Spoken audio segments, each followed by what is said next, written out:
Was it hard to tour with Olivia Rodrigo?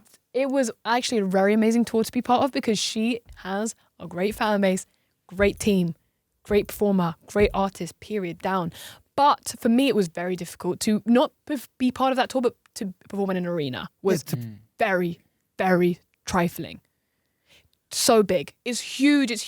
And for someone, again, that isn't, as I've said so many times, not the most natural performer and who is learning as we go, kind of trying to look like I'm owning the stage was very hard for me to do because, one thing I struggle is because my vocals are very delicate, as you've said, you can't move too much, otherwise it affects your vocals because I have to keep my voice up here, and if I have to move and jump up and down, it's going, you know what I mean? Yeah. It's very difficult to sound like I do on the track when I have to move and run. But to own the stage, you have to do all these things. So I was at very much odds with myself as to how much to do to sound good, to not let anybody down. I think I managed I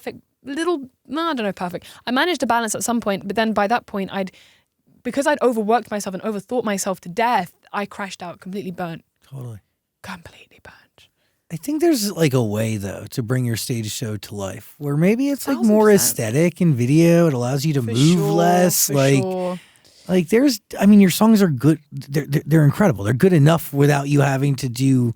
I agree, and that's why crazy physical movement. 100%. Actually, a lot of what my life has been me kind of finding out what that is. And at the beginning, it was just me and a DJ. Now it's me and a band.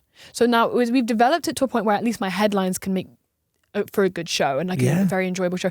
Festivals can be hard because these aren't your fans, and so sometimes I struggle to like match the energy of the audience, when especially if they're not sure who I am. But I guess when you're an opener as well, that's a kind of similar vibe. But I suppose being an opener anyway, it's not your show. You can't necessarily order to have all these things for your stage because it's not your show. So for me, I had to kind of fit myself within the constraints of being an opening act. And I think, I think I did a good job. I think we all did a good job, and they were very great and supportive of me. I think my shortcomings came from my own self and my own mind. And I think what's that phrase where you go, that's my just gets, that's my dessert. You don't know that phrase? That's your just desserts. That was my just desserts. Me crashing out and burning was my just desserts for accepting something that I didn't know if I was ready for. That was one of those things where I lived with the doubt. Like everyone tells you to do when you have OCD, you live with the doubt. But the one thing that comes with doubt is negativity when something bad happens because you haven't prepared, because you're like, well, I'm going to live with the doubt until it happens.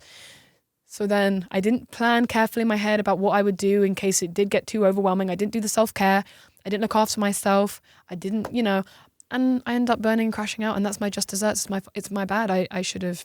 You also don't know until you're doing it. Well, exactly, but that's my just desserts. I should have taken into consideration what might happen because, when you cancel being an opening act, you're also putting it's financial risk, and you're putting the main act without a supporter, and that's something I'll never forgive myself for. And even if I apologize to Olivia 1,000 million times, it still is such a huge burden for me to feel like, oh God, like I've, completely effed up this, even if it's not the case. I mean, the rest of the tour went swimmingly well for her, obviously.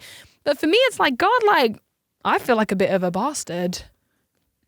Don't feel that But that's way. just a thought process. But, it's a tough one because you have people, you have to prioritize mental health. And so I did. And then but obviously I carry that thing where you're like, God, like I should have been better and I should have known. But we've moved on and now we're good and we're good now. Move, we learn, we grow. Yeah.